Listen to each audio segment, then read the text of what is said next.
Morning everybody, it's Nick, just out on the morning walk with the dogs. I woke up this morning, actually I went to bed last night really stressed after reading a post on social media about a really horrible incident that had happened to some people that I know. And it made me feel really anxious. And one of the things I realised was that fear is the most contagious thing of all, because it scared me.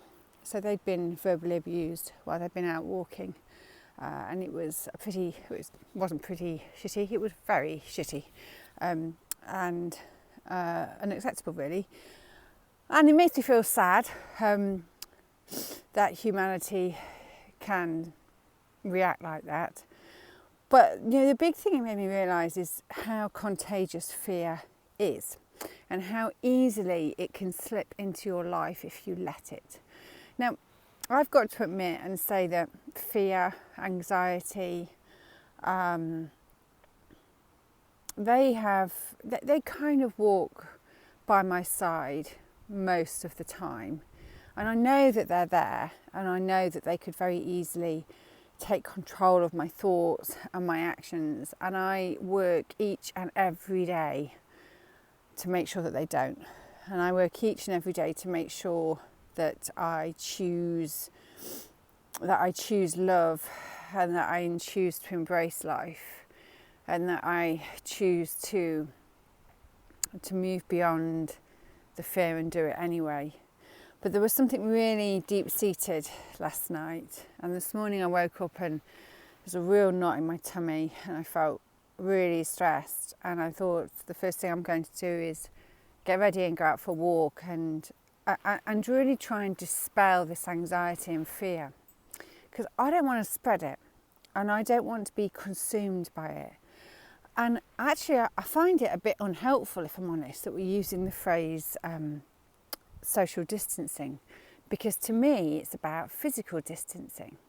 Because one of the things I try and do whenever I'm out and about is make sure that I smile at people, or I raise my hand to say hello, or I say hello, how are you? Obviously from a safe physical distance, which I'm really blessed. I live in the countryside, so physical distancing is really, really doable here. Far more than 2 meters. Because I don't think it's particularly helpful, because I don't know about everybody else, but I know on a daily basis, I'm battling lots of anxieties and fears and what ifs and uncertainties and all the rest of it. And it is quite exhausting, keeping yourself in a place where you have to go, give people the benefit of the doubt, please choose love, please connect at a humanitarian level with people, and let's, please keep caring about each other. And it's really not nice when people are horrible to each other.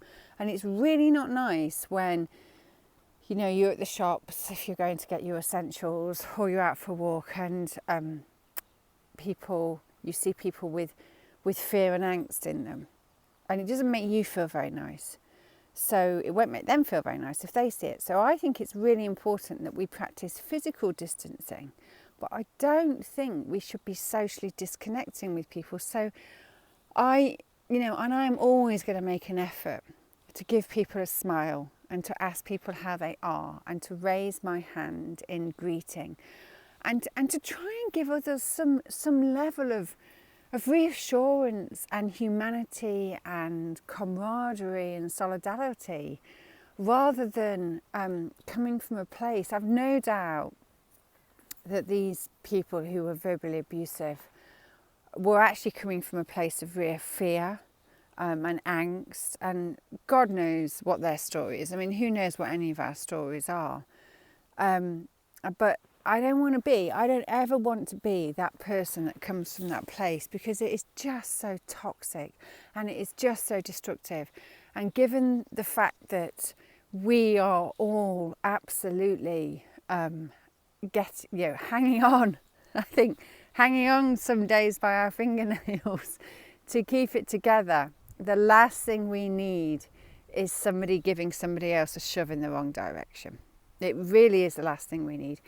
And it makes you feel so much better if you can just bring that love to your face and show somebody a smile or hello, rather than, this fear and this defensiveness and these assumptions people are making. I'm hearing some conversations about, oh, well, you see those people that did this and those people that did that. And I'm like, none of us know what the story is. That person stood in front of me in the shop buying whatever, may well be buying for 5 vulnerable people that can't get out.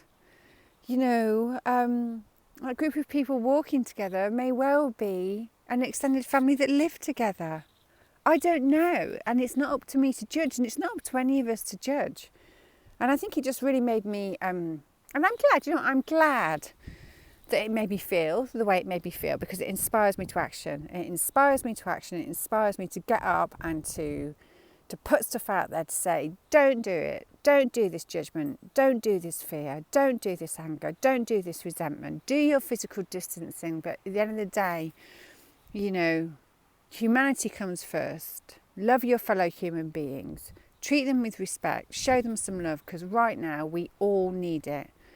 So we may be physically distanced, but we're certainly not emotionally or mentally or intellectually distant from one another, and neither should we be. I'm sending everybody lots of love and saying that no matter how many times that fear comes, no matter how much it tries to weave its way in, don't let it. Just tell it to sod off and just come from a place of love. Stay safe. I hope everybody's well. Take care. Bye.